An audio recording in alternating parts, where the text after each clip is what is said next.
Welcome to I dream. నా పేరు Lumbini. Upcoming government job notifications అలాగే ప్రిపరేషన్ స్ట్రాటజీస్ గురించి లెట్స్ డిస్కస్. ఈ రోజు మనతో జాయిన్ అవబోతున్నారు senior faculty for biology and S N T అంటే which is science and technology Sarita ma'am ఉన్నారు మనతో పాటు, వెరీ ఫేమస్. ఆవిడతో మాట్లాడదాం. Hello ma'am. హాయ్ అండి. So first of all Telangana district court exams వచ్చేసి మనకు 10 days లో ఉన్నాయి. సో 800+ పోస్టులు ఉన్నాయి కాబట్టి ఇన్ని రోజులు ఎంత చదువుకున్నా లాస్ట్ మినిట్ ప్రిపరేషన్ అనేది, రివిజన్ అనేది మోస్ట్ ఇంపార్టెంట్ కాబట్టి సో ఎలా ప్రిపేర్ అవ్వాలి అండ్ ఈ పాయింట్ ఆఫ్ టైంలో ఏమేమి వాళ్ళ మైండ్లో పెట్టుకోవాలి students? So actually Telangana district court exams very soon ఉన్నాయి కాబట్టి అది కూడా ఏంటంటే డేట్స్ అనేవి చాలా అనుకోకుండా చాలా ఫాస్ట్గా ఇచ్చేసారు అనమాట. అంటే ఎగ్జామ్కి గ్యాప్ తక్కువ ఉంది. అంటే ఇన్ని రోజులు మనం ఎంత ప్రిపేర్ అయినా కూడా సో ఈ లాస్ట్ మూమెంట్ రివిజన్ అనేది చాలా ఇంపార్టెంట్. సో స్టూడెంట్స్ ఏమవుతారంటే ఈ లాస్ట్ మినిట్లో సో 1 week 10 days ఉంది కదా, సో ఎక్కువ హరి ఉంటారనమాట. అలా మైండ్లో కూడా ఏమవుతుందంటే టెన్షన్స్ ఎక్కువగా ఉంటాయి. అరే ఎగ్జామ్ చాలా తొందరగా ఉంది కదా, ఏం చదవాలి, ఎలా స్పీడప్ చేయాలి ఏంటి అనేది ఉంటుంది. సో బేసిక్గా ఏంటంటే ఇలాంటి టైంలో కూల్ మైండ్ సెట్ అనేది చాలా ఇంపార్టెంట్.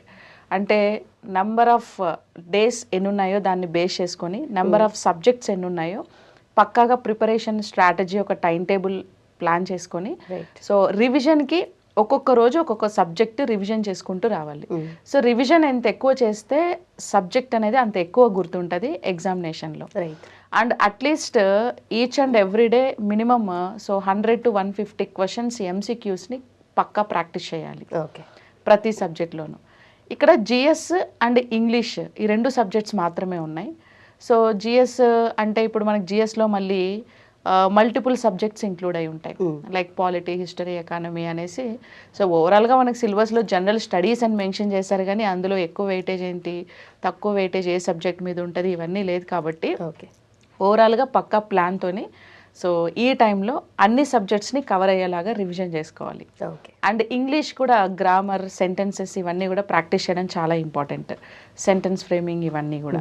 సో అట్లీస్ట్ ఏంటంటే ఈ 1 week 10 daysలో మినిమం 4-5 times రివిజన్ చేసేలాగా ప్లాన్ చేసుకోవాలి. 4-5 times పక్కా చేయాలి. ఎందుకంటే కాంపిటీషన్ ఎక్కువ ఉంది. సో కాంపిటీషన్ ఎక్కువ ఉంది. సో చాలామంది అప్లై చేశారు కాబట్టి మేబీ పేపర్ కూడా ముందులాగా ఏంటంటే పేపర్ ఈ సింపుల్ క్వశ్చన్స్, ఈజీ క్వశ్చన్స్ అలా రావట్లేదు. ఎక్కువగా statement type, match the following type, question pattern కూడా మారుతుంది actually. So question paper pattern మారుతుంది కాబట్టి బేస్డ్ ఆన్ దట్ ఎంసీక్యూస్ని ప్రాక్టీస్ చేయాలి బాగా. ఓకే. అండ్ ఆల్సో లాస్ట్ మినిట్లో ఏదో ఒక కాపీస్ రిలీజ్ అవుతూ ఉంటాయి మ్యాగజైన్స్ కానీ, అంటే కరెంట్ అఫైర్స్ మీద రిలే అవుదామని చెప్పేసి చాలా మంది లాస్ట్ మినిట్లో తీసుకొని అవి చదువుతూ ఉంటారు ఎక్కువగా. సో వాటి మీద కొంచెమన్నా అంటే రిలే అవ్వచ్చా ఈ పాయింట్ ఆఫ్ టైంలో? అవ్వచ్చు. సో యాక్చువల్లీ ఇప్పుడేంటంటే నవేడేస్ ఎక్కువగా సబ్జెక్ట్స్ అన్నీ కూడా కరెంట్ అఫైర్స్ రిలేటెడ్ క్వశ్చన్స్ ఎక్కువ అడుగుతున్నారు. Right. So current affairs follow అవ్వాలి అని అంటే కంపల్సరీ ఏంటి అని అంటే అప్డేట్స్ ఫాలో అవుతూనే ఉండాలి. సో లేకపోతే మనకి కంప్లీట్ స్టాటిక్ పార్ట్ మీద డిపెండ్ అయితే మాత్రం సమ్వాట్ డిఫికల్టే. Okay. So compulsory different portals నుంచి, వెబ్సైట్స్ నుంచి కరెంట్ అఫైర్స్ వెతుక్కోవాలి, కరెంట్ అఫైర్స్ అప్డేట్ అవుతూ ఉండాలి పక్కా.